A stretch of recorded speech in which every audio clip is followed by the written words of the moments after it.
Welcome to Scambaiting Emails. This encounter is quite different from our previous exchanges for a couple of reasons. One is the unusually verbose emails I receive from the scammer. Another is the scammer's remarkable fluency in English. There are a few small hints that English is not his first language. Occasionally he'll use a phrase or expression that no native English speaker would use, but Google Translate wouldn't have been able to produce such consistent and coherent responses. And his writing doesn't appear to have any of the telltale signs of being AI generated. In fact, later in our exchange, I suspect a different scammer has taken over the correspondence. Suddenly, we see a bunch of glaring typos and less elegant phrasing. By the way, this exchange includes at least 7 Easter eggs. If you spot any that you particularly enjoy, please let me know in the comments beneath this video. It all begins with, "Hello, I am Abel R. Jackson. I am an international outsourcing agent. I have a consortium of Saudi investors willing to invest more than $500 million to $2 billion in real estate sector or any other sector in your country that can generate a good return on investment, ROI, with a minimum percentage. Kindly contact me to proceed. Abel R. Jackson." Well, that sounds interesting, although I think it might deal with matters outside my expertise. "Dear Abel, thank you for your letter which I received today. At least in my time zone. It might be a different day in Saudi. Your project sounds potentially very exciting, but I know almost nothing about the real estate section. If you wish, I could give you the names of several different real estate agents who all the time are stuffing flyers and notepads into my mailbox. I've never worked with any of them. I keep seeing their names everywhere. By the way, what is the name of your company? Again, thank you for thinking of me. In sincerity, Robb, or as my friends call me, Robb McClellan." Dear Robb McClellan, thank you for your prompt response to my offer. On the contrary, we seek business partnership in all and every industry known and unknown to man. By unknown, I mean new untested ventures in new discoveries, but which have been scientifically proven to offer opportunities for good returns on investments. In my previous email to you, I did state real estate or any other sector in your country that can generate a good return on investment. So basically, our investors do not limit their scope of investments to real estate. I only used it as an example. My company name is Ross Venture Capital Co. We are registered in Hong Kong and the UAE. As the name suggests, I am a broker for venture capitalists who have syndicated funds which are available for investments anywhere around the world. It is expected that all investments are treated in strict confidentiality, as my investors are usually high net worth individuals who for one reason or the other seek to invest funds in other economies around the world in strict anonymity while expecting relative to moderate returns on their investments. I hope this is a clearer picture and hope you would have a few industries in mind you can participate in yourself or recommend. I await your immediate response. Regards, Abel R. Jackson. Dear Abel, thank you for taking the time to explain everything to me. Now I understand that your endeavor is not limited to real estate, which is a relief because the only thing I know about real estate is what I've picked up from the Property Brothers. Obviously, they know a lot about it, but there's only so much the average person, like me, can learn through an electronic medium. I must beseech you to indulge my limited knowledge in this area. I know these questions will seem elementary to you because you already know the answers. But for me, there are so many questions left unanswered that I still don't quite know where this arrangement is going. I realize my lack of understanding might understandably be taken as evidence that the years are showing, but I take consolation in the fact that with those years comes the wisdom of experience, which I think could be helpful in this kind of project. I guess I'm hoping that the knowledge gained from a lifetime of living may be all I need to know. My 2 remaining questions, please forgive my lack of understanding of this kind of investment, are: 1. How can I tell if a good investment opportunity has been scientifically proven? I definitely don't want to waste your time or mine by recommending scientifically unsound opportunities. 2. I'm not aware of any unknown industries around here. Can you give me some examples of unknown industries that you are currently interested in? Thank you in advance. I truly hope your patience turns out to be a worthwhile investment of time. P.S. Is there any way for a small investor to invest in your ventures? I don't have millions of dollars. I'm just a regular person who has watched his pennies grow into nickels and wisely put it all into my own modest retirement account. With things being the way they are, however, if I have a health emergency or if I lose another lawsuit, I don't know how I would survive, financially speaking. I realize my savings are but a pittance compared to the high net worth individuals with whom you are accustomed to working, but as my grandmother used to say, if you don't ask, then you'll never get an answer. So I thought I would go ahead and ask you, since we are corresponding anyway. Dear Rob, thanks for your response. The pleasure is all mine, that is, for having the opportunity to explain in detail to you. I totally agree with you that life experiences come with wisdom. I have also come to understand, much like yourself, that with every single life experience comes the wisdom of choice and the eventuality of our outcomes. I guess the knowledge we compile on our journey through life truly determines our outcomes. So much so that things do not usually happen to us by chance, but through our struggles, culminating in the strategies we adopt and then good or even bad deeds which become our realities. I'm very pleased to learn you have adopted a philosophical angle to life. It comes with maturity and age. So on the contrary, no question ever seems elementary to me, especially in the course of pursuing a business transaction. Rather, it's an indication of a person who has been through life struggles with a distinction in the fundamentals of doing business. A person who knows how to dot the I's and cross the T's. As you well know, being a stickler for details is the basic requirement of integrity that most mortals aim for in life. All these being the very attributes investors also seek in potential investment partners. As I believe I have mentioned in my initial email, my job is to identify potential business partners for a group of investors in the Middle East and the Gulf region. These individuals are high net worth individuals with lots of liquidity who are either prominent figures, therefore occupying various public offices, or who play very valuable societal roles as royalty. Also, mostly for whom public participation in business endeavors may be frowned upon by the public, hence the refusal to hold such positions or be seen as such. Once I am satisfied with you as a potential investment partner, then I will make available to you the contact details of a particular investor, which you are required to contact them immediately and begin the process. The arrangement is such that once you are shortlisted as an investment partner, the expectation is for you to invest agreed syndicated funds from the investor in projects or schemes based on your agreed terms, while also ensuring that the investor's role in this is kept very strictly confidential. By scientifically proven, what I meant was that you invest in an industry which has been in existence with proven ROI, in which you may have had interest to invest in the past, but in which you may not have had the financial capability to and could not do so as a result of those financial constraints. Such endeavors must be scientifically and numerically proven as viable for it to pass the eligibility test by the investor. Unknown industries, by my definition, would be those industries in mushroom stages, like in artificial intelligence or any web-based tech companies that require funding for a stake in their startup capital composition. It may also include new discoveries in clean energy, like solar, wind, biofuels, or hybrid technologies in the automobile industries. I think the possibilities in these fields are endless. My investors are willing to consider any long-term investments in these areas, so long as good to moderate returns on investments can be highlighted. Finally, of course, there is always room for participation in investment portfolios at any level. Returns are usually prorated based on a percentage participation, so no amount can be too small or too much. However, I will be pleased to inform the investor about your desire to invest your life savings in this endeavor as a form of equity participation as well, in order to garner more percentage returns when the time comes. Please bear with me on that for now. So far, I believe I have responded to your questions to the best of my knowledge. If you have any further questions, please do not hesitate to ask me anything. However, if on the other hand you feel ready to proceed, then please also let me know so I can provide the contact details of the investor. Thank you and have a brilliant day. Awaiting your earliest response. Dear Abel, I sincerely apologize for my delay in replying to your most recent email.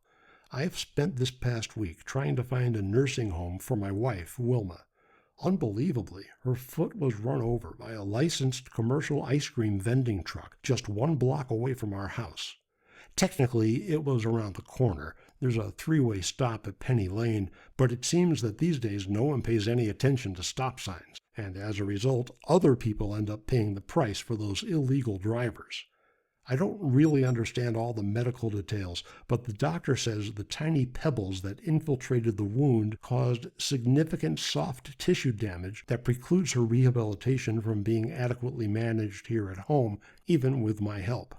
I had no idea it cost so much to stay in a nursing home, as much as $9,000 or more for just a single month.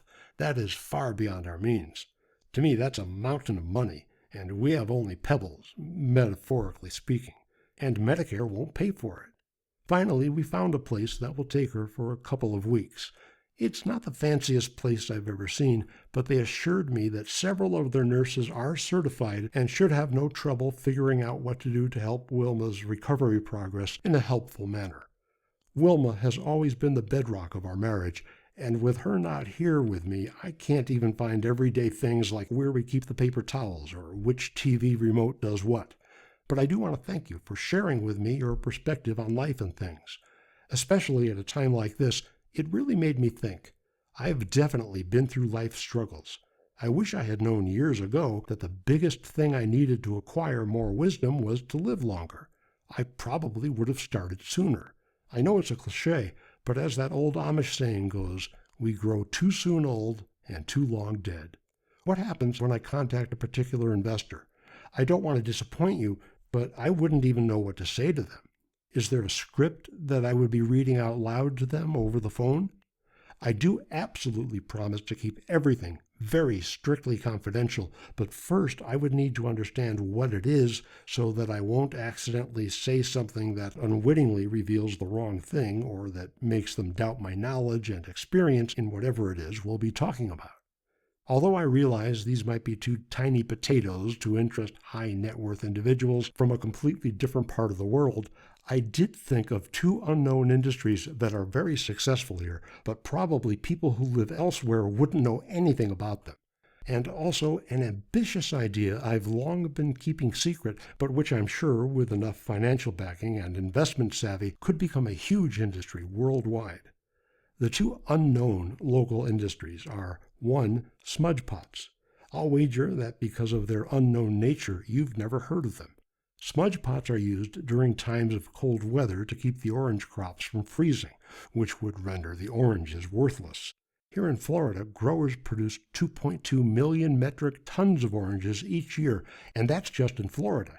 That might sound like a lot, but Brazil produces roughly 8 times that amount every year. And if you add it up all over the world, the total is more than 76 million metric tons. And only Florida knows about smudge pots. If we had one big company with smudge pot factories around the world, the profits would be astronomical. I've long had that idea, but that would require a huge financial investment that is far beyond my modest personal resources. 2. When people think of soup, most of them think of the Campbell Soup Company. But the biggest soup company in the world is Nestle S.A. You might be surprised, as I was when I first found out, to learn that Nestle S.A. brings in nearly $104 billion every year. Why am I talking about soups?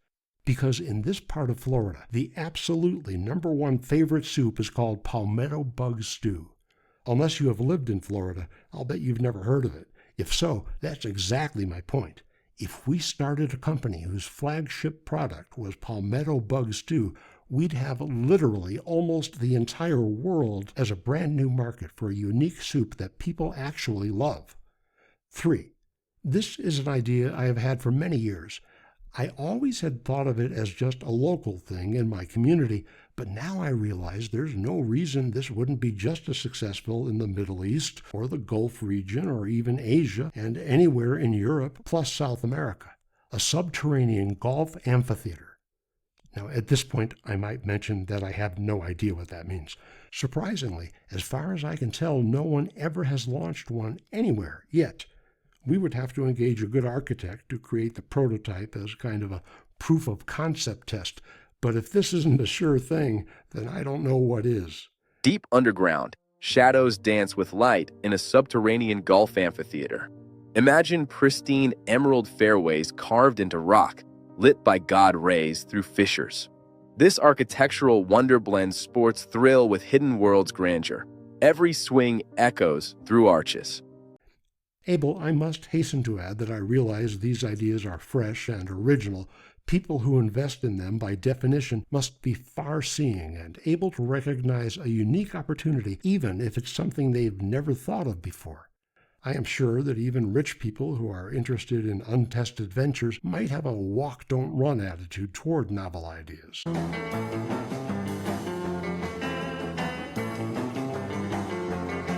There is one last thing I need to clear up. When I asked you if even a small net worth person like me would be allowed to invest in some of the better projects, I did not mean to suggest I want to invest my life savings. I am counting on my modest life savings to help me pay the bills, both for me and for Wilma, for the rest of our lives. As my grandfather always said, the only sure thing in life is that there are no truly sure things. He said that's what they used to say in the old country, so I feel obliged to follow the things that he told me. If the only way I can participate in these ventures is to invest my life savings, I'm afraid I would not be able to do that. Is it ever possible to acquire some form of equity participation, even if it isn't my life savings? I think those are all the questions I have right now. I definitely feel ready to proceed if it's not too late. What is the next step? I hope the weather and the environment are nice this time of year in Saudi, and if you have family members, I hope they are going forth and prospering in the best of health. Dear Robb, thanks for your response. It was a nice surprise to hear from you today. I empathize with your situation, and my heart goes out to you on your wife Wilma's accident, which has occasioned the current discomfort you are experiencing at home. Do not worry, my friend. This too shall pass. I wish her a speedy recovery. Please give her my best wishes. Please recall the purpose of my initial email to you was to seek possible participation in potentially beneficial investment portfolios. The idea for this participation rests squarely on the premise that a potential partner would be able to provide business proposals, as you have done brilliantly below, or projects which she considers viable enough for short to long-term investments or funding. My investors expect these investment portfolios to be fully conducted by proxy and are not interested in their daily operational values from concept to setup to full functionality, then to realization of set aims and objectives. The expectation is that you, as the partner, will be responsible for seeing the business from conceptualization to the setup stage, to its full functionality, and then subsequently to achieving goals, targets, aims, objectives, and purpose while ensuring good returns on his investments. The only responsibility of the investor will be to provide full funding for the projects, once you have satisfied all associated pre-qualification requirements that will lead to approval of these shortlisted projects. At this point, I can only confirm that all 3 project proposals listed in your last email seem quite interesting for now, and I feel they will meet all criteria for the prerequisite approvals. I am sure my investor would be happy to provide funding for any or all 3 based on your requirements. All you need to do is contact the investor, preferably via his email, lay out your proposal as you have stated in details here, then follow through until the required funds are approved to you. It's as simple as that. No drama or script to rehearse over the phone at all. Please forgive my mistake when I took your statement literally as a desire to invest your life savings as equity in any project. I apologize, and I hope you understand that my allusion to it in my email was only as a reaction to your suggestion, which I clearly misunderstood. Your participation in this venture cannot be tied to your life savings. And please feel free to ask the investor about the possibility of some form of equity participation during your negotiations with him. I am sure he will be delighted to advise you on how best to include your ideas. Please find below the investor's name and email account. Mahmoud Al-Rumian, and an email address. Robb, please go ahead and email him immediately with a brief introduction of yourself and how you got his contact from me. He will be expecting your correspondence. Please keep me posted on your deliberations with him. Once again, extend my heartfelt greetings and get well wishes for your wife. Thanks, while looking forward to a very productive friendship ahead. Dear Abel, thank you for your speedy reply and for your best wishes for Wilma, which I will give her when next I see her. I want to contact Mr. Alrumian as soon as possible, but I fear I might accidentally have misled you. I wouldn't have any idea how to see the business from conceptualization to the setup stage to its full functionality and then subsequently to achieving goals, targets, aim, objectives, and purpose. I don't have any idea how to do all that stuff, and I wouldn't want to mislead him into thinking I can do stuff that I can't. I'm pretty good as an idea guy, but I've never attended business school or even taken any business classes in middle school. I don't want you to feel you have wasted your time corresponding with me and even arranging for me to connect with a potential investor, but I can't pretend to have skills and or knowledge that I don't have. That would be wrong for everyone. If I inadvertently led you to believe I am experienced at that kind of stuff, I sincerely apologize. I have been so enthusiastic about the idea of somehow working with you, your company, that I appear to have mistakenly misled you in the wrong direction. If that is the case, I truly do apologize. Dear Robb, on the contrary, you haven't misled me at all. I wasn't suggesting that you do everything or must have the requisite knowledge for everything pertaining to the success or operations of your ideas. Far from it. What I meant was that you would have the ability to enunciate your ideas clearly. If they are ideas you have been nursing for a while, but only fell short due to financial constraints, then it's expected that you would at least have an idea how to make them happen if and when the funds for bringing those ideas to fruition are approved for you. So you would definitely know how to set up a company or facilitate the purchase of a going concern that will be capable of making your ideas work. For instance, it wouldn't be difficult for you to identify existing companies in the target or allied industries that are struggling financially. Even though the business model is sound, they may be willing to sell a stake in their business or even the entire company. Such companies would be a gold mine when provided with the right financial support to make it bloom. The funds available to you would definitely be more than sufficient for you to hire or employ experts and professionals in any industry, whether it'd be accountants, small business owners, business developers, architects, designers, scientists, agriculturists, builders. Whatever you need will be made available. All you would need to do is tell them what you need done and what your objectives are. No, Robb, you don't need any special qualifications or talents to make this happen. Don't worry about all that. My investor will have that angle covered with the available funds. You'll only have to concentrate on articulating your ideas to the experts. Just go ahead and contact the investor. If you have any gray areas you would need further clarification in, just tell him. He will advise how best to cross that hurdle. I can assure you he is a very easygoing person who will do everything possible to bring those investment ideas to life. I hope this suffices to clear the air on that, my friend. Do not worry at all. Wishing you Godspeed ahead. Please, my regards to Wilma while wishing you a very splendid weekend. Dear Robb, I do hope you are doing well and family as well. Have you contacted the investor? Do please keep me posted once you contact the investor. I will await your update regarding this. Do stay safe. Hello, Robb. I trust you are well. It has been a while. Robb, I did not get a response from you regarding my previous email to you. Did you still contact the investor? I will be awaiting your response. Stay safe. Dear Abel, I see there are 3 emails from you that have patiently been sitting in my inbox. I am sorry that I appeared to disappear. What happened was Wilma's soft tissue damage became so severe that home care quickly became untenable. We discovered that the nursing home we had been considering for her has really, really bad Yelp reviews. And that's just from people who got better.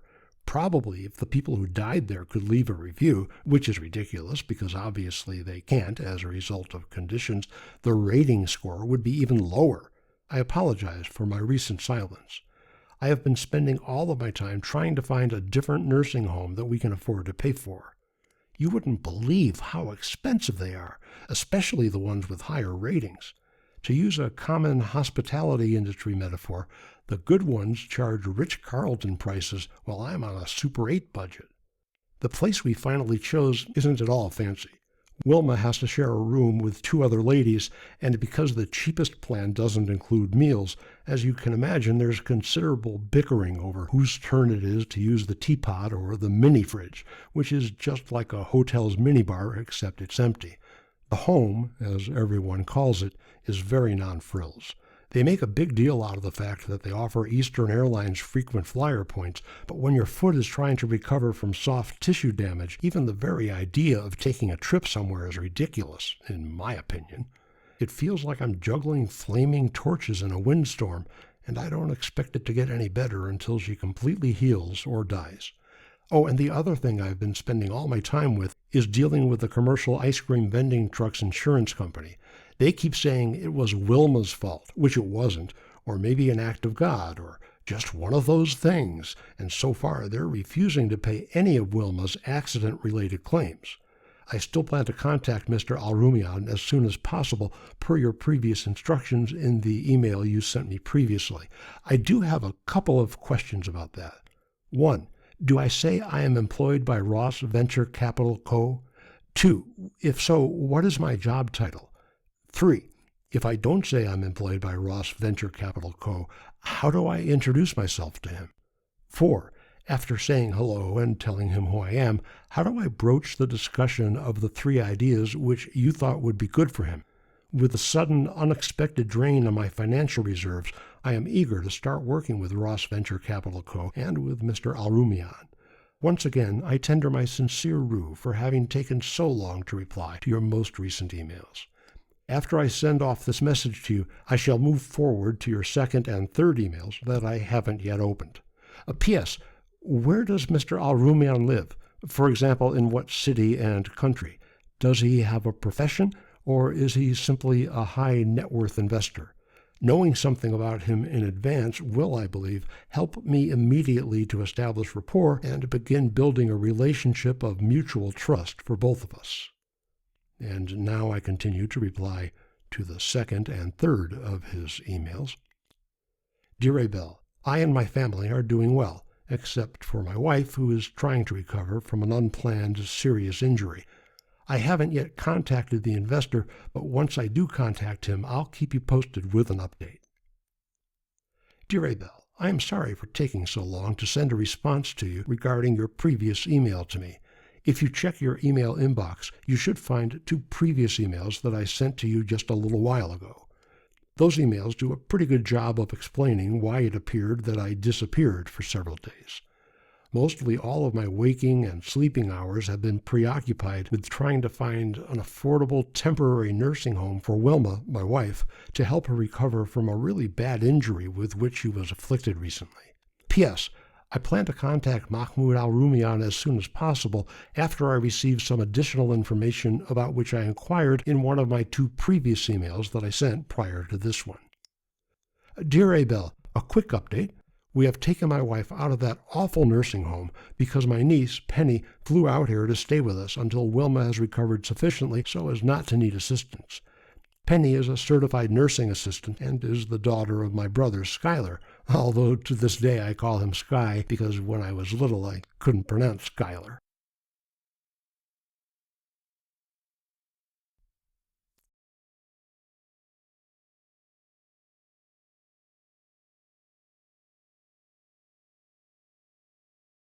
That means that at last I can go ahead and contact Mr. Alrumian immediately. I just need some help in knowing how to introduce myself as a representative of Ross Venture Capital Co. I don't know if you saw them, but in an earlier email I sent you previously, I posed a couple of questions that I am sure will be easy for you to answer. If you could take a moment to answer them, I will be able to reach out to Mr. Alrumian right away. In case you didn't see them, those questions were 1. Do I say I am employed by Ross Venture Capital Co.? 2. What is my job title? 3. If I don't say I'm employed by Ross Venture Capital Co., how do I introduce myself to him? And 4. After saying hello and telling him who I am, how do I broach the discussion of the 3 ideas which you thought would be good for him? If you'll take a couple of minutes to fill me in re the above questions, I will initiate contact with Mr. Alrumian without further delay.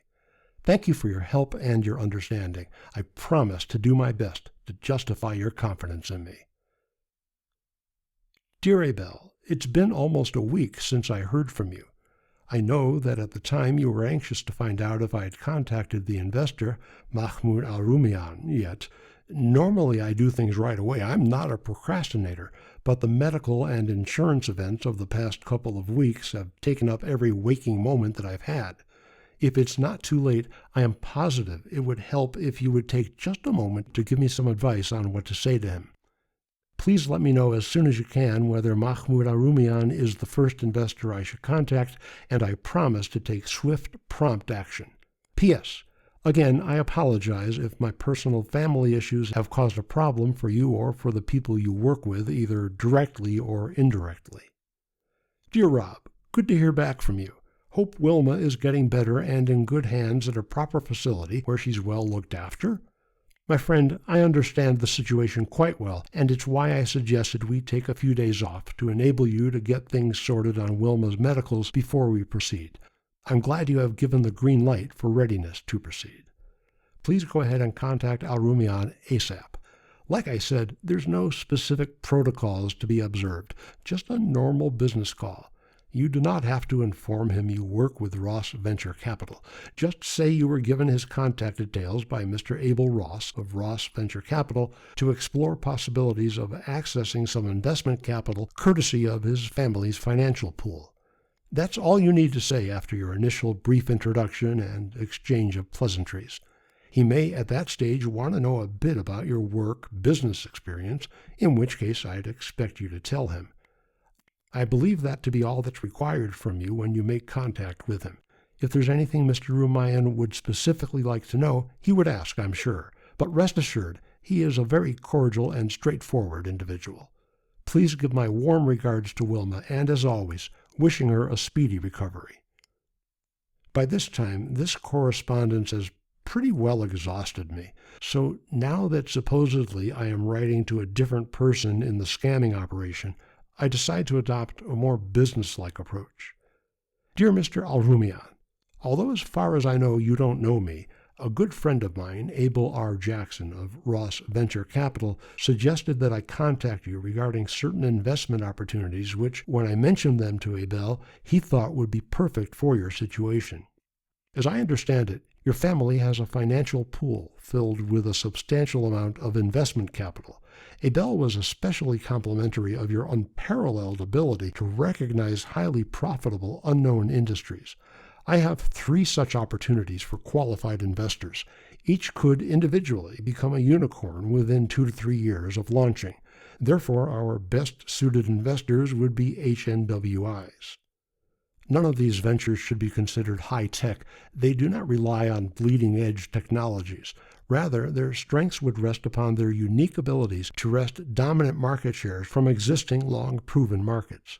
At the moment, my personal investment funds are tied up in a private healthcare venture, the details of which must remain confidential. Hence, my willingness to consider a small number of highly qualified, trustworthy investors. If you are interested in applying for consideration as a participant in any of the 3 investment schemes described above, please contact me at this message's originating email address. In sincerity, Robb, or as my friends call me, Robb McClin. Hello, Robb. The Al-Rumian family office is interested in discussing possible investments with your group. As you may have been informed by Abel, we are looking to make strategic investments in more foreign entities to expand our international investments portfolio. We are already invested in several economic sectors, ranging from transportation to oil and gas, real estate, manufacturing, finance, sports, and entertainment. Our strategic investments include investments in Uber Technologies USA, BlackRock Inc. USA, SoftBank Japan, Tadawul KSA, Saudi Aramco, and most recently, the purchase of Newcastle United Football Club in England. We are steadily looking into alternative investments anywhere in the world.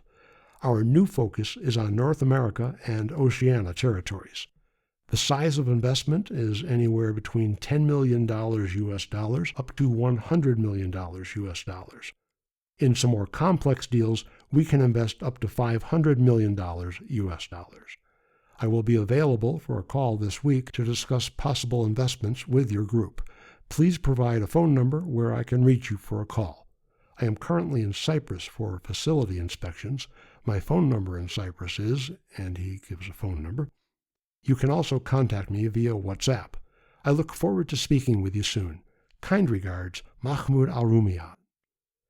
In my reply, I refer to Yasser Al-Rumian, who is one of the wealthiest, most powerful men in Saudi Arabia, and whose name is quite well known to virtually everyone in that country.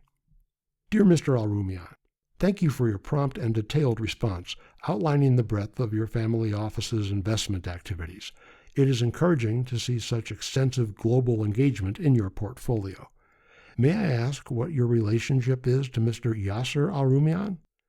At this preliminary juncture, before proceeding to direct discussions, it is my standard practice to conduct initial partner qualification through written correspondence. This preliminary exchange ensures that our respective mandates, risk appetites, and regulatory requirements are appropriately aligned. In my experience, which I assume is similar to yours, this approach supports the most productive and candid dialogue in any subsequent interaction. Once these requisite materials are reviewed, I will be delighted and honored to schedule a comprehensive telephone conversation at your earliest convenience. Accordingly, I would greatly appreciate your responses and supporting documentation with regard to the following: a current overview of the Al-Rumian family office, including structure, investment committee governance, and primary decision-makers for allocations in North America. A concise description of your primary investment policy, including target sectors, typical ticket size ranges, preferred instruments, equity, convertible, direct lending, etc., and whether your office co-invests with syndicated partners or acts as a sole principal in new ventures. Details regarding assets under management, AUM, capital deployment timeline, and evidence of committed rather than indicated capital for discretionary investments. A brief summary of your standard due diligence processes, in particular criteria evaluated prior to an LOI and documentation customarily requested from investment counterparties. Confirmation of your compliance procedures for Know Your Customer, KYC, anti-money laundering, AML, and any relevant inbound and outbound capital movement restrictions from your jurisdiction.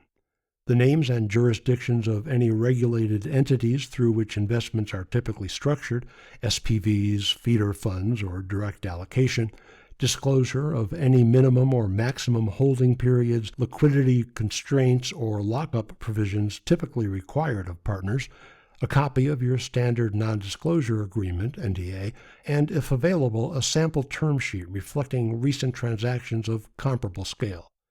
Your attention to these preliminary requests will, in the long run, smooth the way for our relationship to proceed in what will be our significant mutual profitability. If additional supporting documentation or context is customary for prospective partners, please feel free to share those as well. Thank you again for your response to my initial contact. I look forward to your reply and to the prospect of our exploring a mutually advantageous relationship. Hello there, Robb McClellan. We are still struggling to understand the contents of your email. We are very confused about the motive behind your question and answer session as detailed in your email, when indeed most of what you were requesting had been detailed in our email to you. We have clearly presented our intent and capabilities, and the least we would expect is that you outline what magnitude projects you are ready and able to execute. Lastly, we simply requested more detailed contact information such as phone number so that the finer details can be discussed over the phone, but you would rather waste time on writing such a long email which does not focus on the meat of the matter. Please be informed that top members of the family office are public servants that have no time to waste in irrelevant matters. Kind regards. Dear Mr. Al-Rumian, thank you for your prompt reply. I have reread your original email and see that indeed I did overlook your request for my phone number. Your having included your own phone number in Cyprus led me to miss that request. I apologize for my inadvertent oversight.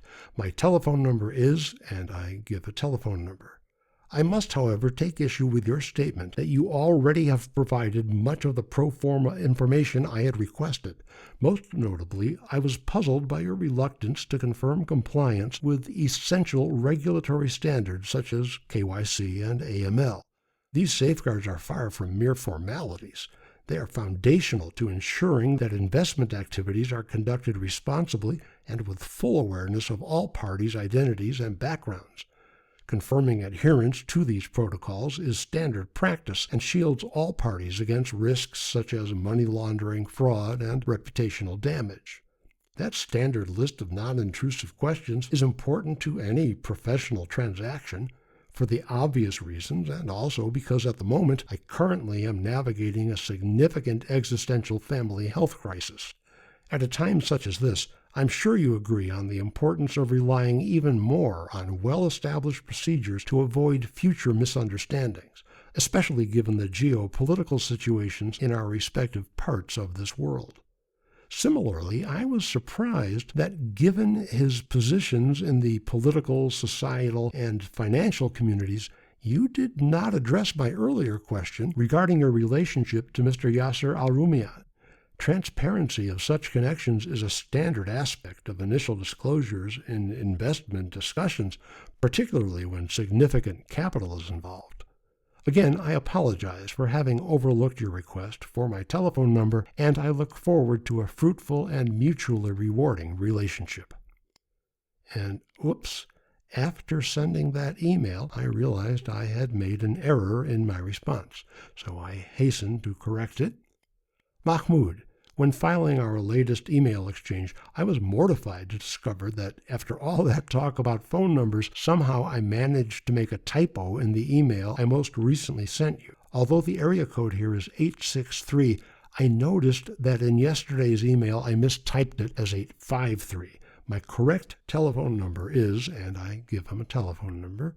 While we still need to dispose of the necessary formal preliminaries before engaging in a meaningful personal conversation, I do not want to risk having you experience the frustration of mistakenly calling some complete stranger, who no doubt would be equally puzzled and perplexed by receiving such a call. I apologize for my clumsy typing and look forward to exploring the investment opportunities that Abel thought would be a good fit for you. Sincerely embarrassed, Robb McClenn. Hello, Rob. I have tried to call you at the numbers provided, but there was no answer. Please connect to WhatsApp and send me a message. Kind regards. Dear Mahmoud, I have checked my telephone's recorded messages, but I couldn't find one from you. Did you leave a message? If not, please do so in the future, because due to a current familial health crisis, I am either spending all of my time on the phone with insurance companies and Medicare, or running around everywhere trying to find medicines I've never even heard of before, but which, according to the doctors, are absolutely necessary for someone suffering from this particular condition. I certainly am looking forward to speaking with you, but first I really do need to receive the necessarily required standard pro forma documents alluded to in my previous emails to you, including but not limited to confirmation of compliance with KYC and AML, for example. As Thomas Hobson says, regulatory conformity documentation constitutes the prerequisite foundation upon which all preliminary commercial dialogue must necessarily be erected. It's just part of doing business. Finally, I don't have a WhatsApp. It is easier to stay in touch via WhatsApp rather than depending on your telephone carrier. With WhatsApp, information can be exchanged in real time. Downloading and setting up WhatsApp takes only a few minutes. Dear Mahmoud, I don't know why you're talking about telephone carriers. I use one of the best ones, by the way, instead of providing the basic information I need to receive from you before we can schedule an in-depth phone call. I'm sure the reason I've never even heard of WhatsApp is that people here are quite satisfied, thank you, with the telephone service that has been serving us and our parents and grandparents for 200 years now. Now that you mention it, I'm guessing the reason you couldn't leave a message for me when you called is that the WhatsApp doesn't let you do that. I am not going to waste very much more of my or your valuable time asking you again and again for the simple answers to my basic questions that in no way invade your privacy, but rather are either required, some of them, or are strongly recommended by any competent financial attorney. You have spent so much time telling me you're too busy to adhere to the Hobson principle that if you had just provided the information the first time I politely requested it, by now we could be welcoming you as one of the ground floor investors in any of 3 unique, surefire business opportunities, at least 2 of which are certain to succeed worldwide. If you are interested in exploring these opportunities, please make the minimal effort to send me the required documentation information so that we can move forward.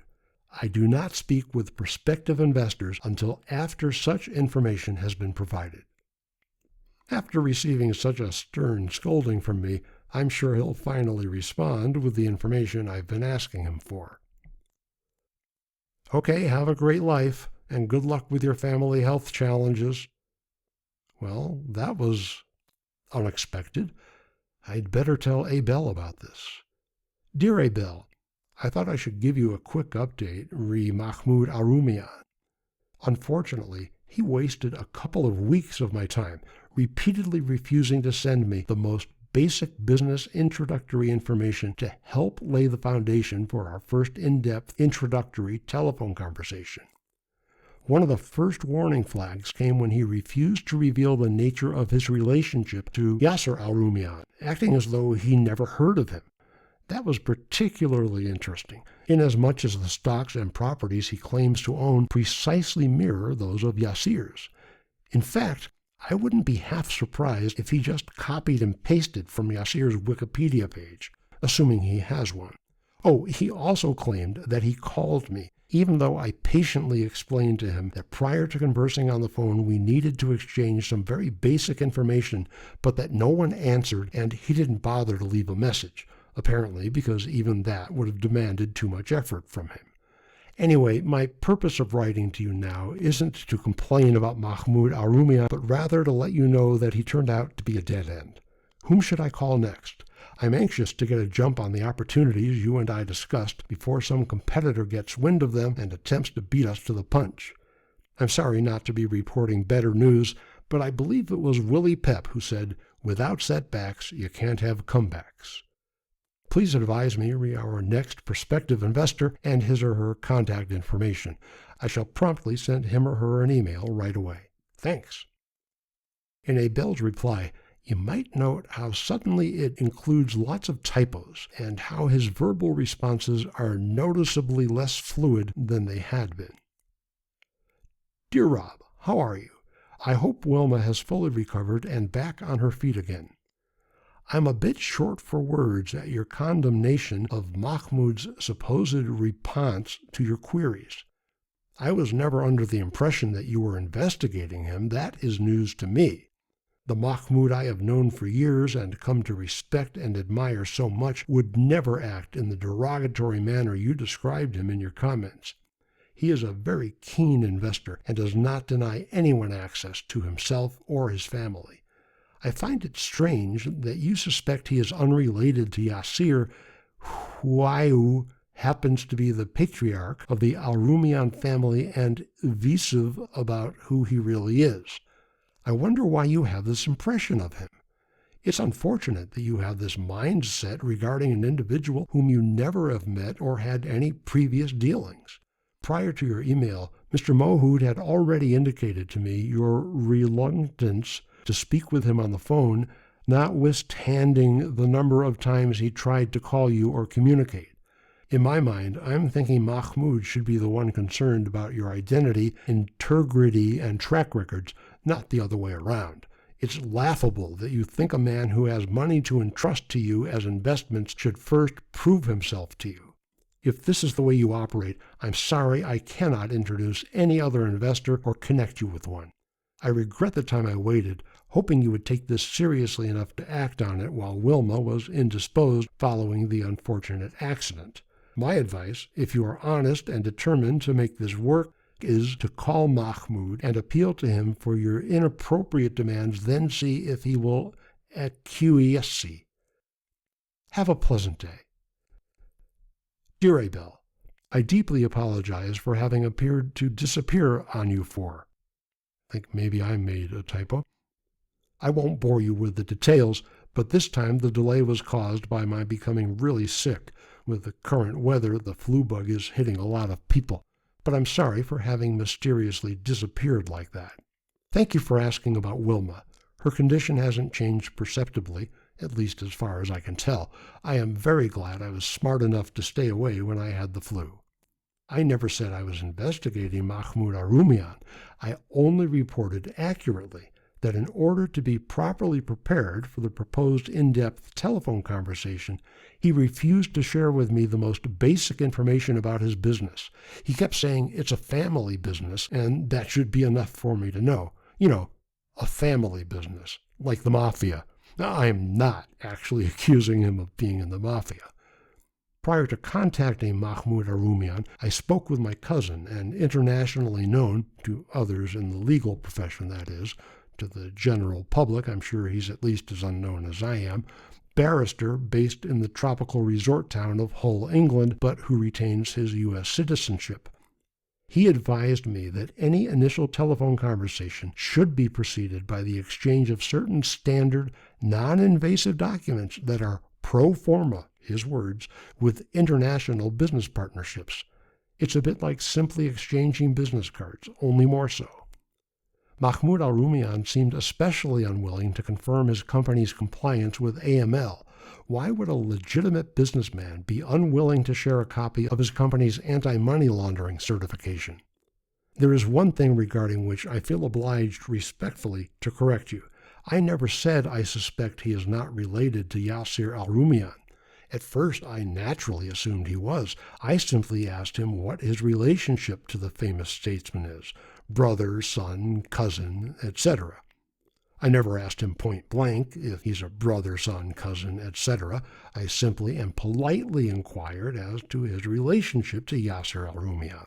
Mahmoud Arumian's silence in response to my queries was deafeningly quiet. He didn't seem to know who Yasser Arumian is. I thought virtually everyone in Saudi is very familiar with Yasser Arumian, but when I politely inquired about his relationship to Yasser, he remained absolutely silent on that question. I found this so puzzling that I asked Ali, my cousin and barrister in Hull, to have his office do a quick check to determine where Mahmoud Arumian fits into the family's business structure.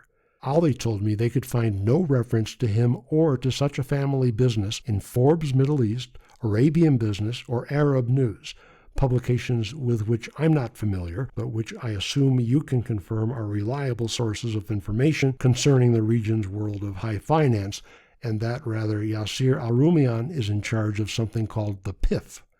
If Mahmoud Arumian told you that the number of times he tried to call me exceeds 1, then he is flat out lying to you. Apparently, at least the country code was 357, which I believe belongs to Cyprus, which is where he said he was at the moment. He called once when I wasn't there, or maybe when I was sleeping, and chose not to leave any type of message when invited to do so. Your surprising statement that Mahmoud should be the one concerned about your identity, integrity, and track records inspired me to go to Google and look up Mahmoud Arumian. And guess what? Google never even heard of him. There is not a single mention anywhere in the entire internet of Mahmoud Arumian. You should be grateful that I have inadvertently unmasked this fraud, whoever he is. Instead, however, you attack my integrity. Talk about irony. Cordially, Robb McClellan. Hey, if you enjoyed this video, please like it and subscribe to our channel so you'll know whenever I've added a new Scambaiting email video. If you'll be kind enough to share your comments, suggestions, requests, and reactions to this video in the comments section below, I promise to make sure Robb sees it.